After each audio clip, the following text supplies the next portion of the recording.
Hello everyone, and welcome back to another video on the USA Legacy Spotlight channel. Over the past 24 hours, we've received the heartbreaking news of several extraordinary talents passing away.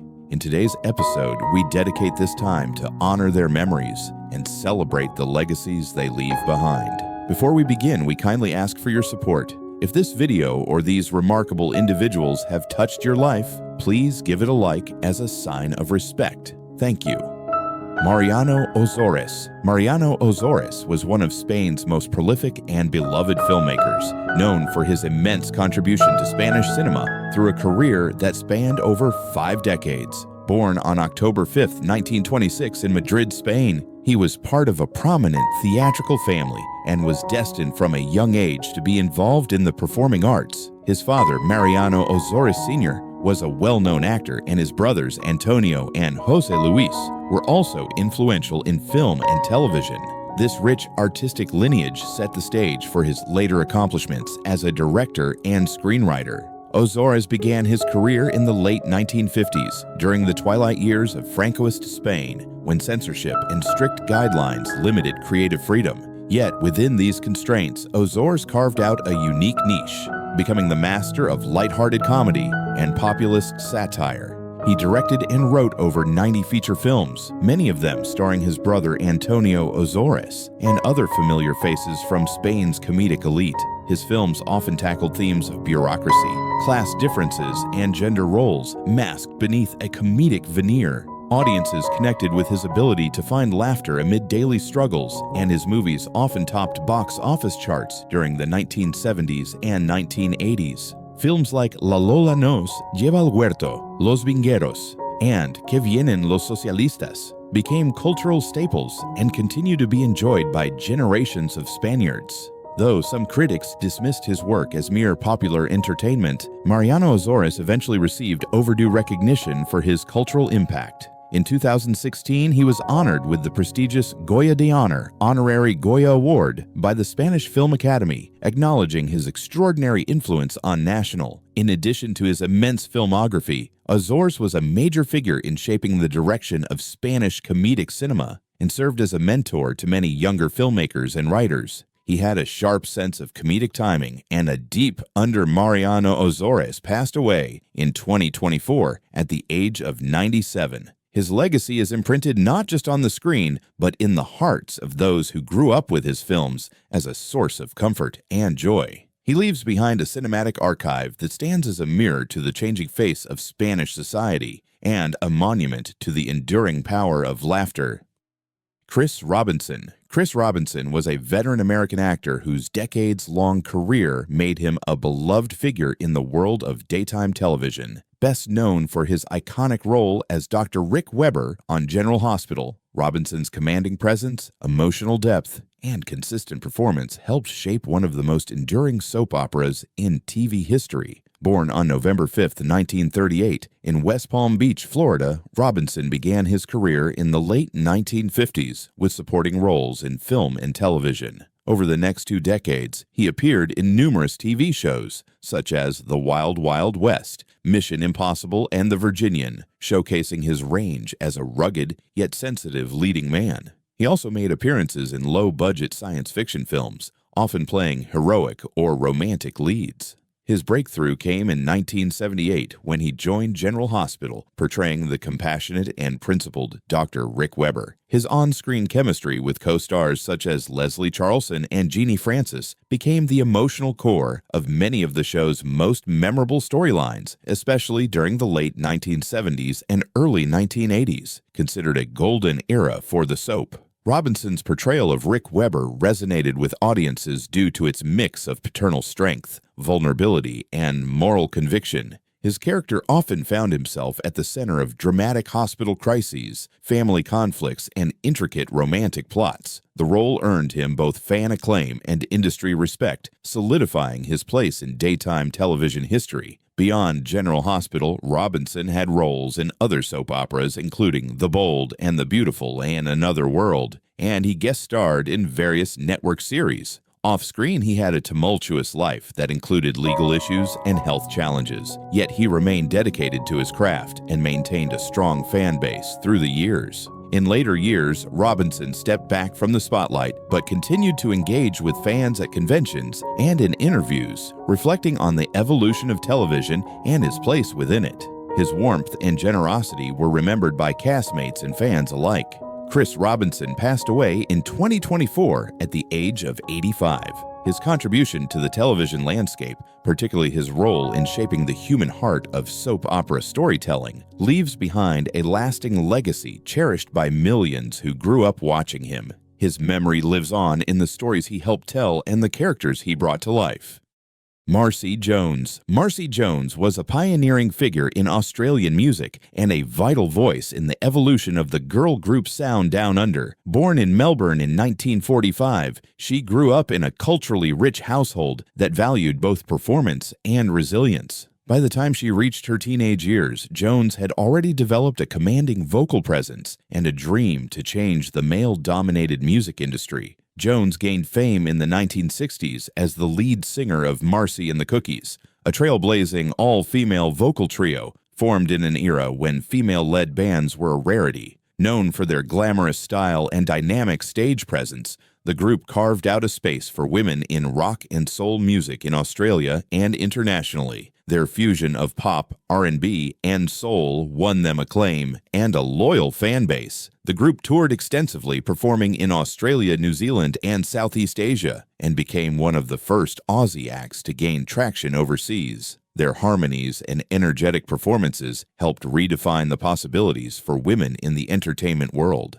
Jones' powerful lead vocals and charisma became the signature of their sound, drawing comparisons to American counterparts like the Supremes. Beyond her work with the Cookies, Marcie Jones had a robust solo career, releasing several successful singles and albums. Her solo work leaned more into country pop and adult contemporary, showcasing her versatility and deep emotional range as a vocalist. Songs like Baby I Need Your Loving and That's When Happiness Began became radio staples in the 1970s. In addition to her recording success, Jones became a vocal advocate for Australian women in music. She mentored young artists, lobbied for better representation and equity in the industry, and spoke openly about the challenges faced by female performers of her generation. Marcie Jones continued performing into her later years, maintaining her trademark glamour and engaging presence. She made regular appearances at retro and nostalgia music festivals and was honored in various music heritage exhibitions recognizing influential women in Australian music. She passed away in 2024 at the age of 79. Remembered as a trailblazer, Jones's contributions go beyond her discography. She symbolized empowerment, perseverance,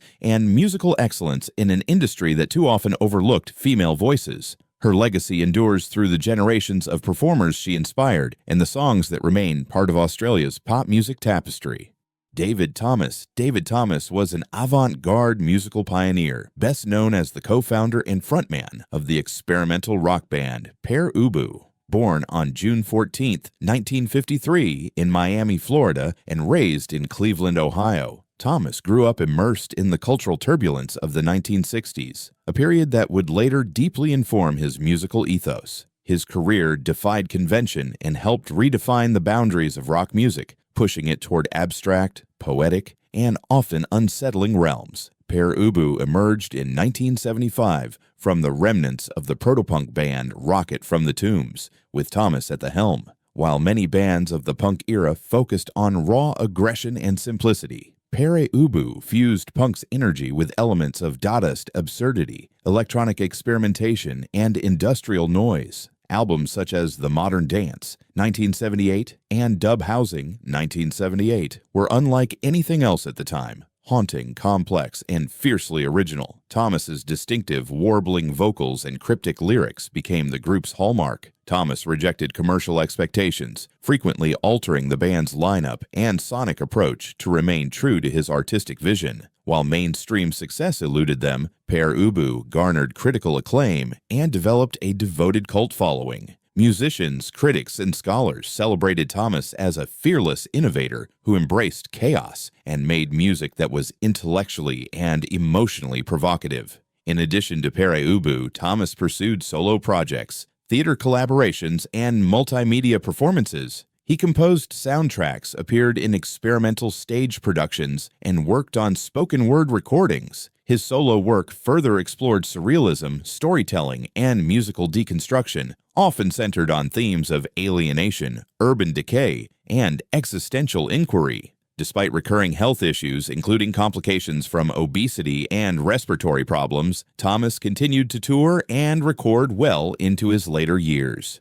His performances were intense and theatrical, often described as immersive experiences rather than conventional concerts. His dedication to the underground music scene helped foster a space for non-traditional voices in rock. David Thomas passed away in 2024 at the age of 70. Though never a household name, he was a towering figure in underground and experimental music circles. His influence can be heard in genres ranging from post-punk to indie rock and ambient. Through Pere Ubu and his solo work, Thomas gave voice to the strange, the marginalized, and the poetic, forever altering the landscape of modern music. His legacy is not only in the records he made, but in the spirit of artistic fearlessness he championed.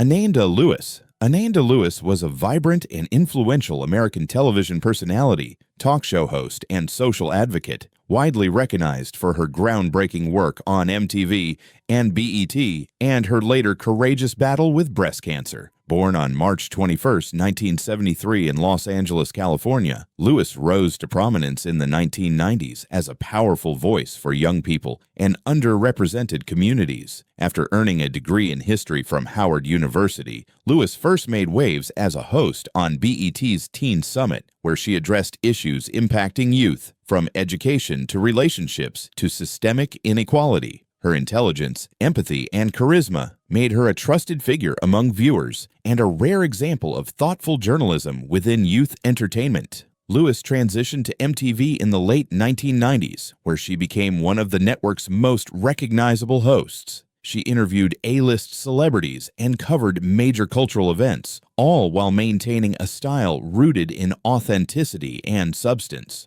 Her ability to balance entertainment with empowerment earned her widespread respect in an industry not always known for its depth. In 2001, she launched The Ananda Lewis Show, a nationally syndicated daytime talk show that explored meaningful topics including women's rights, racial justice, personal development, and self-empowerment. Though it lasted just one season, the show reinforced her commitment to hosting content that uplifted, educated, and challenged mainstream narratives. Outside of television, Lewis was a vocal advocate for education and health awareness, especially within the Black community. She often partnered with nonprofit organizations and participated in grassroots initiatives that supported youth literacy, financial literacy, and preventative health care. Her voice was powerful in public speaking events and panels that addressed pressing social issues. Her personal journey took a poignant turn in 2020 when she publicly revealed her battle with stage 3 breast cancer. Choosing to share her diagnosis was a courageous act that inspired countless others to take their health seriously and prioritize early detection. She encouraged open conversations around medical mistrust and access to health care in marginalized communities.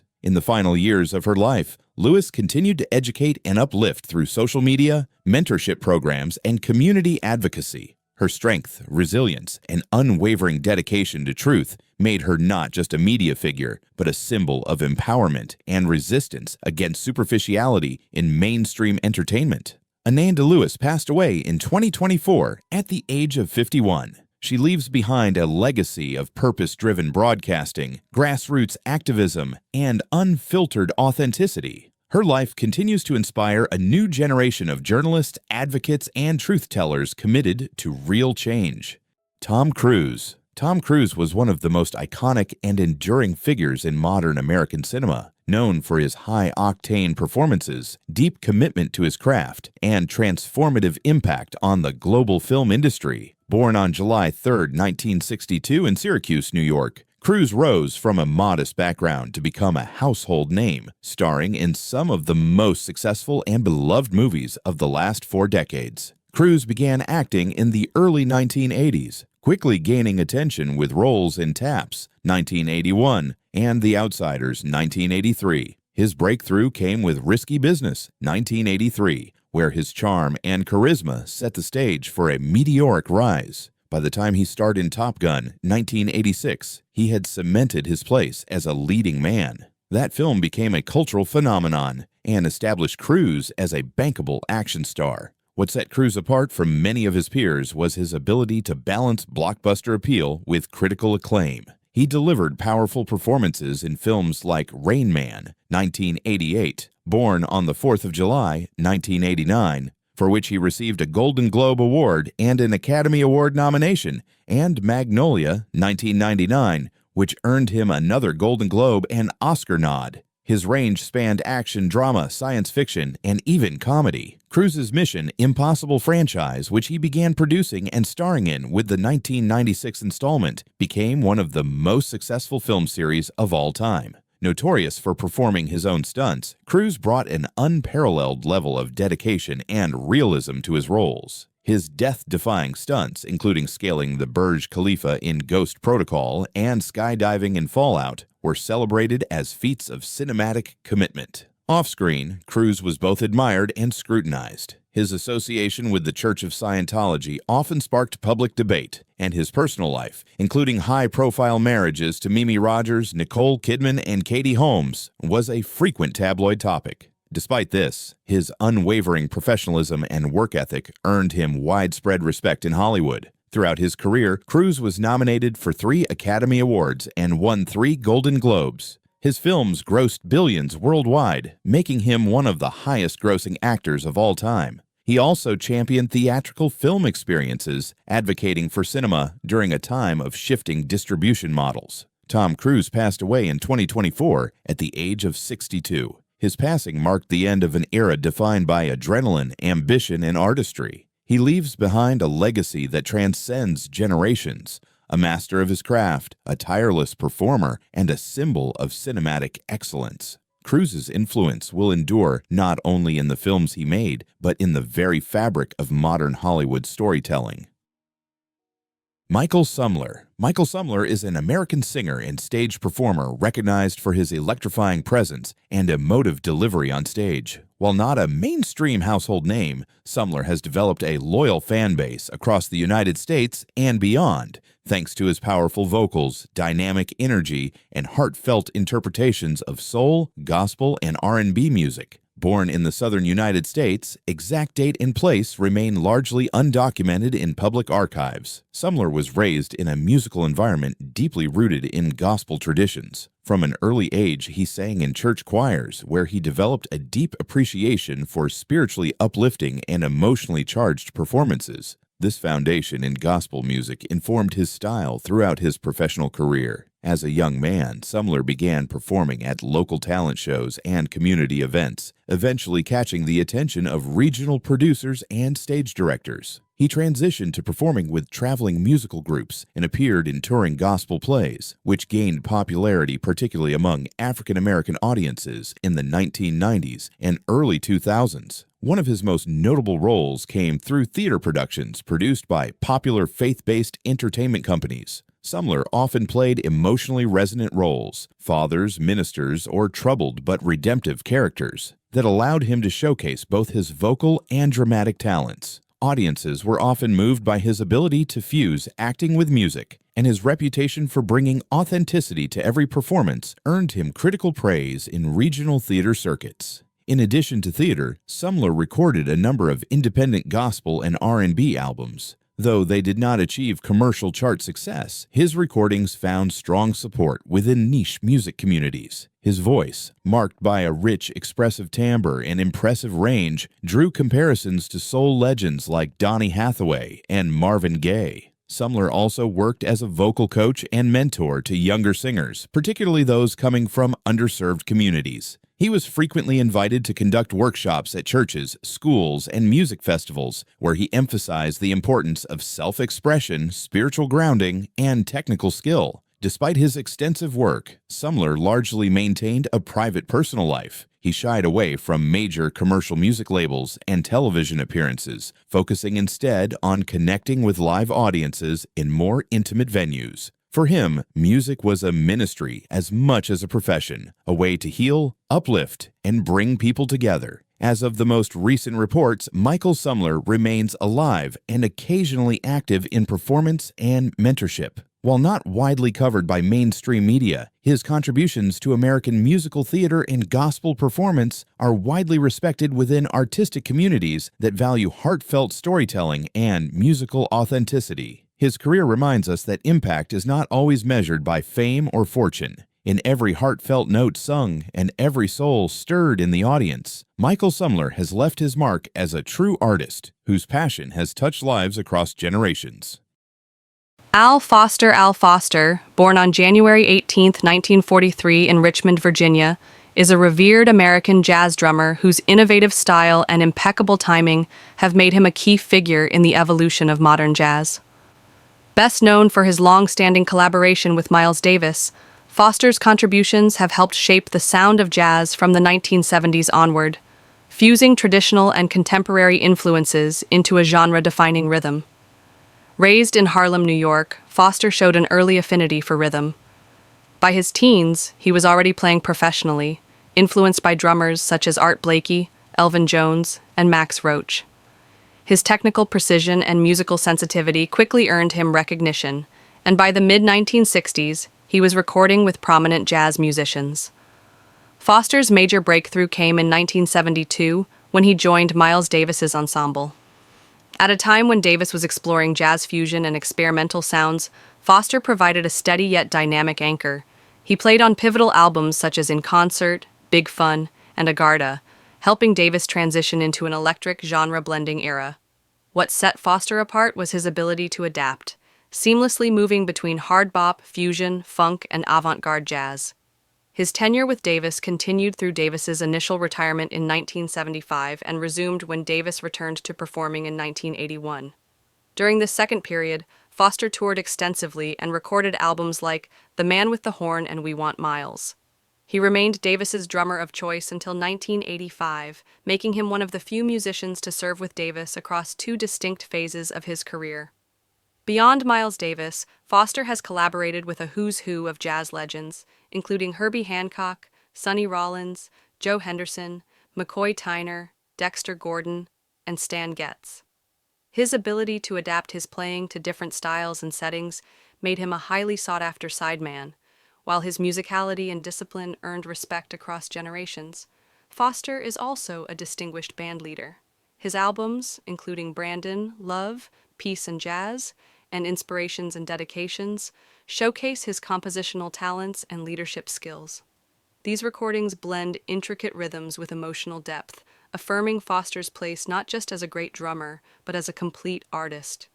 Known for his humility and professionalism, Foster has served as a mentor to younger musicians and continues to perform internationally well into his later years. His presence on stage remains as vital and expressive as ever, a testament to his enduring passion for the music. Al Foster has received numerous accolades throughout his career, including being honored at international jazz festivals and earning lifetime achievement recognition from various jazz organizations. In 2022, he was named a NEA Jazz Master by the National Endowment for the Arts, one of the highest honors in American jazz. Foster's legacy lies in his ability to both preserve and innovate. He bridged the gap between acoustic and electric jazz, upheld the traditions of bebop, and contributed to the new directions that jazz explored in the late 20th and early 21st centuries. As a drummer, composer, and collaborator, Al Foster continues to inspire musicians and audiences alike with a rhythmic voice that speaks across time and genre.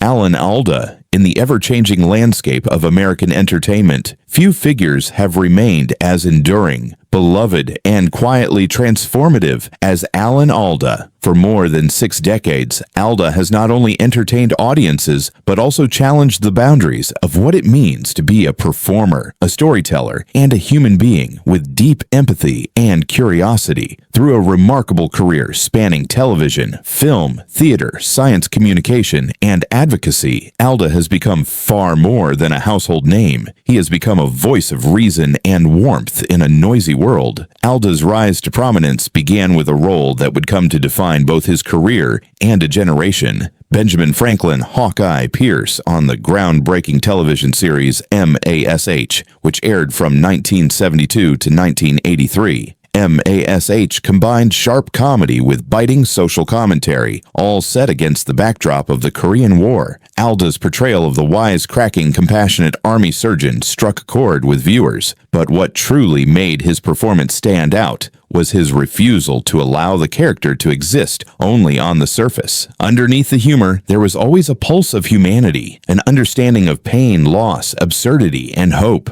What many don't know is that Alda wasn't just the face of MASH.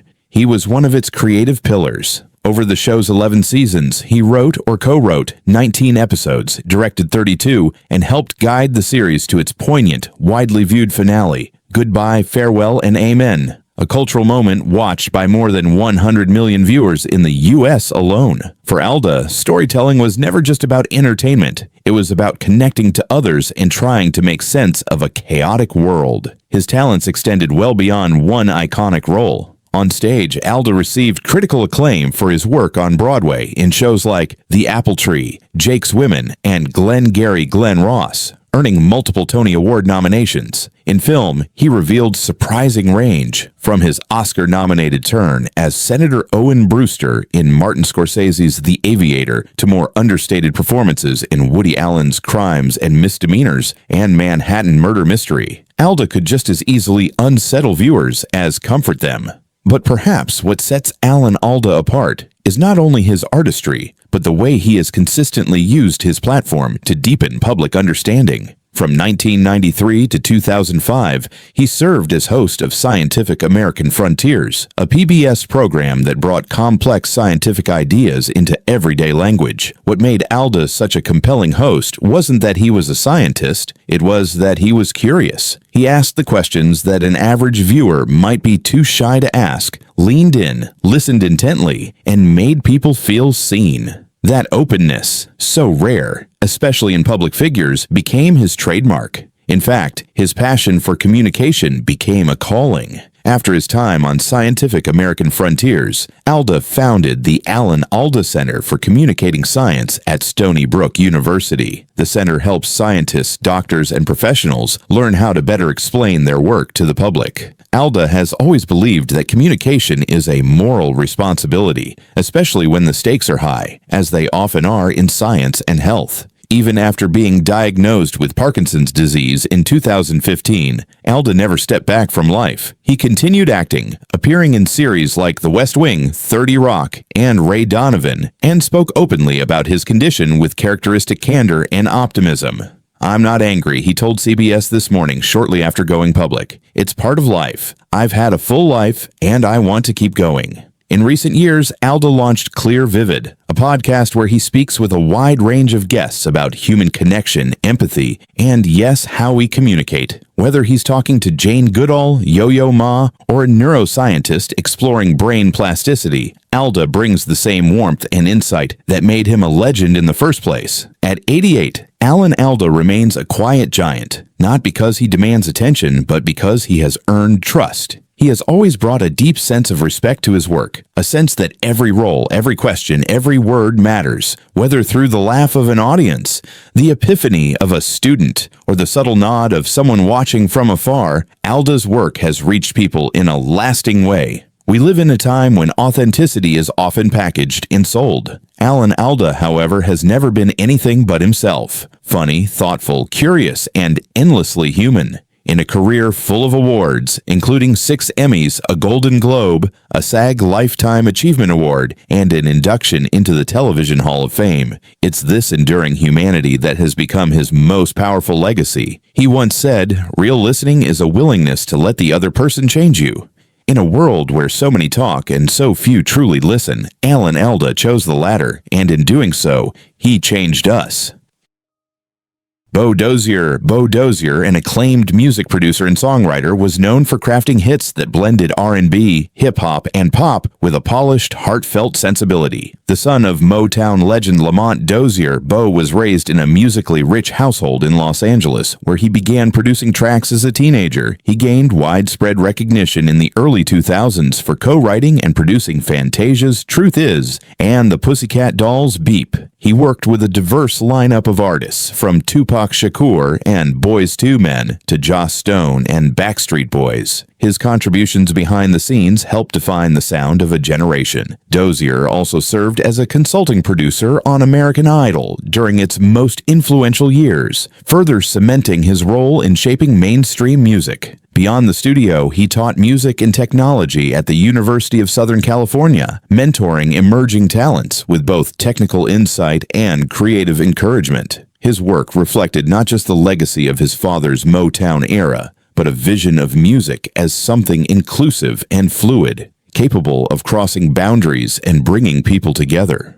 In a social media tribute, a former colleague shared, "Bo had the rare ability to make every voice in the room feel important, whether it was a new artist or a longtime friend. He listened and created space for others to shine." Another tribute read, "He lived his life like he produced music, layered, heartfelt, and with purpose." Bo Dozier passed away on March 10th, 2025, at the age of 45. The news was confirmed by Variety and Soul Tracks, with no further details shared publicly. His departure came far too soon, leaving family, friends, and the wider music community reflecting on a life that contributed much more than its years might suggest. As both the son of a legend and a creative force in his own right, Bo carved out a meaningful space in the industry, one defined not by fame, but by the lives he touched and the music that endures. Leslie Dilley. Leslie Dilley was a legendary production designer and art director whose work helped shape some of the most iconic visual landscapes in cinematic history. Born on January 11th, 1941 in Rhondda Valley, Wales, Dilley trained in the craft of architecture and construction before transitioning into the film industry. His unique eye for detail and ability to merge realism with fantasy quickly propelled him to the top of his field. Dilley's most recognized achievements came through his collaborations on genre-defining blockbusters. He served as art director for Star Wars, 1977, and The Empire Strikes Back, 1980, where he was instrumental in bringing George Lucas's spacefaring vision to life. His designs, from the Millennium Falcon interiors to the icy world of Hoth, captured imaginations across generations. In 1981, Dilley received an Academy Award for Best Art Direction for his work on Raiders of the Lost Ark, another cinematic milestone that proved his versatility. He was also nominated for Alien, 1979, The Empire Strikes Back, and Star Wars, and earned his second Oscar for Romancing the Stone, 1984. His ability to create tactile, immersive environments helped elevate storytelling in adventure, fantasy, and sci-fi genres. Throughout his career, Dilley worked on over 40 feature films, many of them box office hits or cult classics. Other notable credits include Superman, The Abyss, and The Exorcist III. His talent for turning narrative themes into visual environments earned him praise from directors, critics, and colleagues alike. He was respected not only for his technical skills, but also for his collaborative spirit and the mentorship he offered to younger art department professionals. Dilley's work was characterized by careful planning, innovative use of materials, and a practical understanding of how sets could enhance character and mood. Leslie Dilley's influence extended beyond film sets. He lectured at design schools, contributed to professional guilds, and advocated for greater recognition of the role of production designers in the filmmaking process. His interviews and retrospectives often emphasize the importance of storytelling through space, light, and texture. He passed away in 2024 at the age of 83. Dilley's creative fingerprints can be seen in some of the most beloved films of the 20th century, and his legacy lives on every time a new viewer is awestruck by the vast galaxy of Star Wars or swept up in the daring adventures of Indiana Jones. His art didn't just support the story, it was the story.